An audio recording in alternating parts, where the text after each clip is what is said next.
Chevy Box Ride, the Southern Chevy TV presents Miss Ruby, a 89 Chevy Caprice LS, coming out the muddy Mississippi. Oh, you done did it now. The streets done woke up a sleeping giant, and it's about to go down, baby. I'm talking about a car so clean. Chevy Box Rider got it shining like a brand new diamond, baby.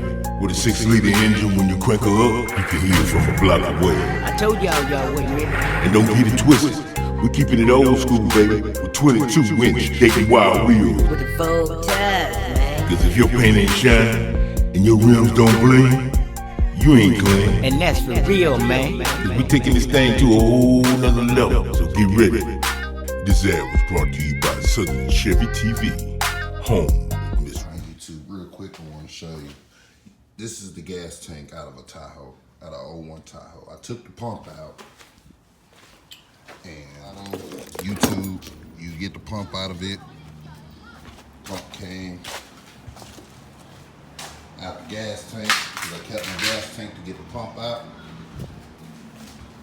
So now, what we're gonna do is crack this motherfucker open and get that motherfucker pump out.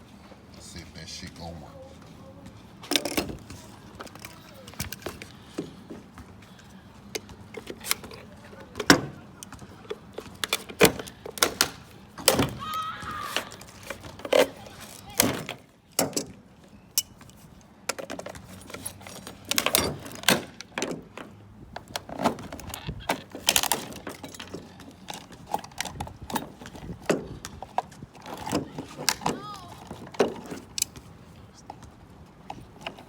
That motherfucker rolling for real.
What the hell that went to, but oh well. Don't need it.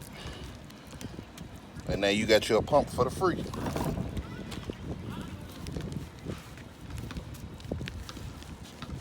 About to clean that up real good. But then all you want to do is take your old pump, if you still got the factory pump. All you pretty much doing is taking the old pump off, undoing that, sliding that over onto this, and wiring up. Boom, you're done. And that would be an easy way to have you a fuel pump without having to go and buy one. So I'll show y'all what it looked like when I get done with it. All right, back at it, YouTube. Here goes the drive shaft. So this is the original drive shaft of the Box Chevy. And as you can see, you know, stock drive shaft. I went and got one made, that's the middle one. So I wanted to show y'all the difference in the drive shaft. See the length? So some people, you might have to go and get a drive shaft made because with these motors, factory motors, I had the 305 in there with a 200R. If you have a 700R in your car, you 9 times out of 10 don't need to get a new drive shaft, because on the gold box that I did, it had a 700R in it. I didn't have to get the drive shaft made, but because this one was all original, still had the 305 and the 200R behind it, I did have to get a drive shaft because the original drive shaft is too long. So I went based off my C10 drive shaft. I had mocked it up there to see where it was sitting at. And as you can see, normally the back tail of the transmission shaft was stopping right there. That's why you got that discoloration right there. That's normal. But when I put this one in, it was stopping right there. So, took it down to the local shop where you get drive shafts made. Told them what I got. Showed them on my other box Chevy, because I drove it down there. They needed to check anything out, you know, far as the U-joint in the back. So we got all that together,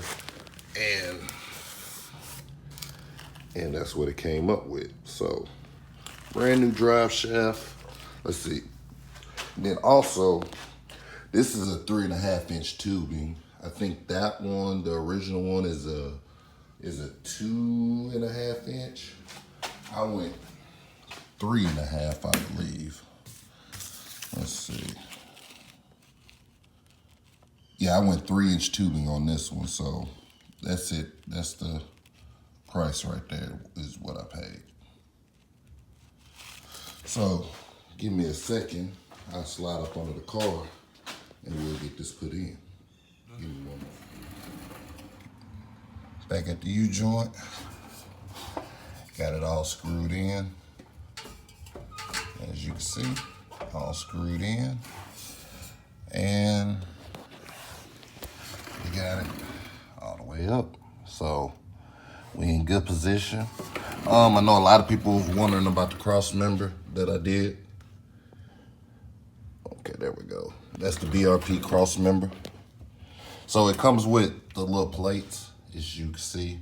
You screw them into the factory location. Let's get the camera right.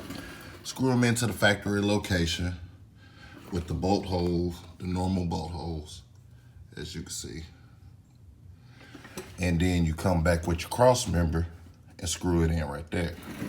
And that's how it looks all the way across. So, pretty good clearance. I like it. Same way on the driver's side. And it screws in just like that. So, that's the BRP cross member that I bought. That's it. Mounted up. And also, I know a lot of people was wondering about the fuel system. So, let's see if I can slide up under here. If I can get the camera angled right. All I did, really, was you can see my lines, the return and the feed going straight to the tank. All I did was use clamps right there and clamped it to the center unit. I cut off on the feed line, you know, it's normally a screw-in fit, and I cut that off, slid the pipe on, put a hose clamp, a fuel injection hose clamp on it.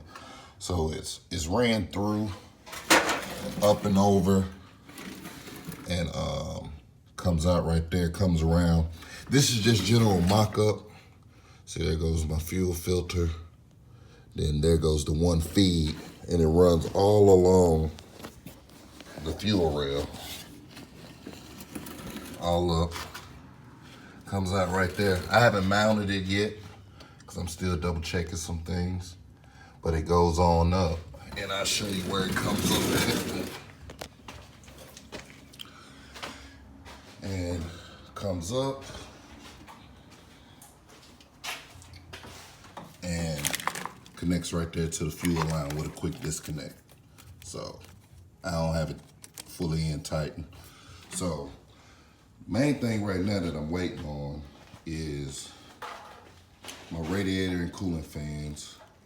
And like I say, and then all I gotta do is just get rid of all the extra wiring. I just been working lately and haven't had time, plus it's been raining and stuff, so your boy is almost there. The last major thing left to do is get it to the muffler shop to get my exhaust done. And once I get my exhaust done, I'm pretty much finished. So that's pretty much it. But yeah, on mine, because I moved my motor all the way forward, so just to see See if the camera focus. That was my tubing right there. So just wanted to let y'all see that. Oh, another quick thing. The fuel pump on the that I was using for the Tahoe, I didn't realize it went bad. So I went to O'Reilly's, got me another fuel pump. That's the part number right there. I got a precision fuel pump, E16008. Same pump I used before and worked just fine. I just didn't know that in my Tahoe the fuel pump went bad, but I tested it before I dropped it in the tank, so I'm glad I did that to make sure that was fine. But other than that, guys, Ruby is pretty much almost done. She's almost done, besides putting the fluids in. Yeah, just putting fluids in. Putting the fluids in and getting my radiator and fan. I'm waiting on that to come in the mail. And like my AC, I didn't even break the line on it. So she's pretty much almost done. I mean, wasn't that hard, wasn't that difficult. See, power steering pump, all that is hooked up. So the only thing I'm gonna do is, cause like I say, I don't plan on leaving the computer out. I plan on bringing it on the inside. So probably what I would do is probably drill a hole in my transmission tunnel and mount it right behind my console, so it'll be easy access. So that's what I'm thinking about doing, is mounting the computer there. And after that, calling it done. Calling it done. So just got a few more things. Oh, another thing I'm waiting on is power steering hoses. I ordered some new power steering hoses, so those could be quick disconnect to run from the transmission up to the radiator. That hasn't came yet, so we're waiting on fans and power steering line. I mean, not power steering lines, transmission lines. And after that, that'll be a wrap. So like I said, I'm still gonna come back with more detailed videos. I just want to give y'all a video real quick. I'll let y'all know where it's at for the moment. And I mean, literally right now, I just need to really just give me a trailer and load Ruby up and take her to the muffler shop, really, and get the mufflers done. So this your boy, Chevy Box Rider. Signing out. Chevy TV.